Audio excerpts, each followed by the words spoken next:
More everything. That is the slogan for the new GoPro Hero 9 Black.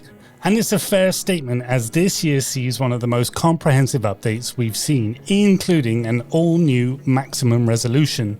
But without doubt, the most obvious change this year is the addition of a front-facing display. Yes, DJI already did it with the Osmo Action, but finally there's a GoPro with a selfie-friendly screen of its own.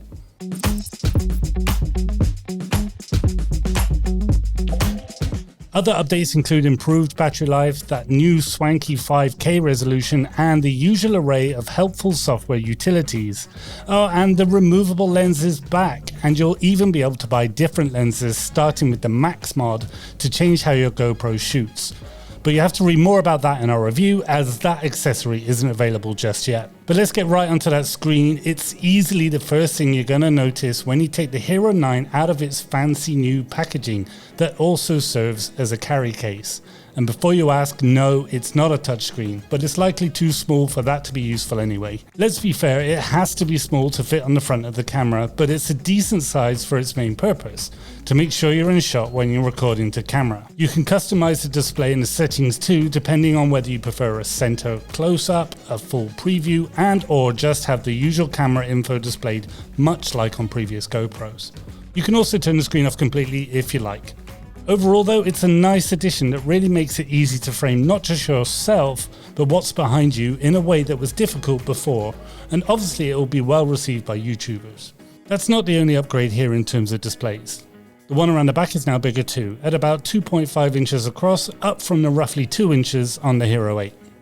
And this new display looks fantastic, and the extra size really makes watching back your videos a lot more enjoyable and less of a squint fest. It also means that navigating the camera's menus is a little easier too, with the on-screen buttons now a shade bigger. There is a slight downside to all this though, and that's that the Hero 9 itself is chunky. At around 5 or 6 millimeters wider than the Hero 8 on all sides, it's not a massive difference, but you will notice it, mostly in that extra weight. And we're only talking about an ounce difference here, but that also puts the Hero 9 at about the same weight as the much larger Max, and it definitely feels a lot more substantial this time around.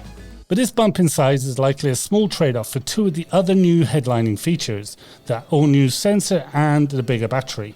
This means the Hero 9 can shoot up to 5K 30 frames per second video and 20 megapixel photos, which is a substantial upgrade from the 12 megapixel photos of previous years. This is the first meaningful resolution bump since the arrival of 4K 30 on the Hero 4, at least in my opinion, and it doesn't seem to inflate the video file sizes too much, though in my testing photos definitely do take a lot more memory card space. Of course, with the new sensor, the main question really is, do videos and photos look better? And the answer is, thankfully, yes. I noticed a richer, more vibrant colour with default settings, and while things weren't remarkably sharper at 100% crop, the fact that the physical image is larger means that when viewing them back on the desktop they do seem crisper. I could certainly pick out more details in natural textures like trees and rocks, with objects in the distance also more detailed than before. Things like clouds and leaves do still have a slight fuzzy feel when they're far away, but it's slightly less noticeable than before.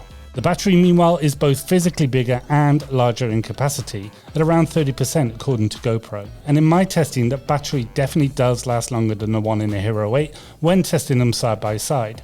Although given that the battery life has never been that great, the extra longevity is always welcome. And it's always hard to say exactly how much longer a battery lasts, as there are so many variables, but in a straight record until it dies shootout at 1080p, the Hero 9 managed about 2 hours 10 minutes, while the Hero 8 gave out after just 1 hour 45. Along with the new hardware though are the usual tweaks and upgrades to the camera's modes, along with some all new tools. For example, Hypersmooth gets an upgrade that includes horizon leveling.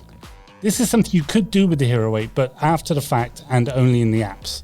Now it's an option on camera and it works really well, meaning if you mounted your camera wonkily or you didn't hold it flat, your footage will be level without you having to do anything. There is a hard limit, I'd say at around 30 degrees, after which your footage will rotate to the angle it was filmed at. It's not the smoothest transition, but it's subtle enough. It's also worth mentioning that horizon leveling isn't available in all shooting modes. Time Warp also gets another update with a new half-speed option to add to the existing real-time control. As before, you can activate half speed at any time during a time warp to focus on something or just as a creative effect. It's worth mentioning that I initially thought the setting would still be a time warp effect, just slower, but instead it's actually half of real time, aka slow motion. Not sure why I thought it would work the other way, but there you go. The only downside is you can't easily use both in one video. Rounding out the software side of things are a couple of power tools, or at least that's what GoPro calls them. Just know that now you can set a time for your GoPro to turn on and start recording automatically, which is great for sunrises when you don't want to get out of bed. And you can also set a duration for when you want to record something unattended without having to trim an epically long video later. Perhaps the most interesting new menu option is hindsight. As the name suggests, with this activated, the GoPro quietly records on the loop until you press the shutter button. And this means if you're trying to capture something that's easy to miss, something like lightning or a quick event, you can do so without creating several massive files. In short, it's similar to how Live Photos works on the iPhone, but for video. As I said right up top, there's an impressive amount of new goodies to get excited about.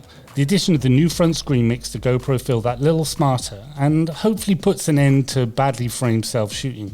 And I'm always going to get behind any sort of improvement in battery life, so again, that is a definite plus. Mostly, with the new sensor, it feels like the GoPro has taken a step forward as an actual camera, and that's obviously a really key gain here. For years, GoPro's main competition has been the phone in your pocket, and this move indicates it's taking itself more seriously as a versatile photography tool. The rest of the changes to things like Hypersmooth and Time Warp just make the Hero 9 feel a little more refined than the Hero 8, and that's never a bad thing.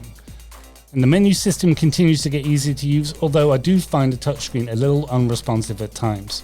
The main downside this time around, for those who physically wear their GoPros, is that extra size and weight. And it's probably not a deal breaker, but it's definitely something you'll notice the first few times you use it.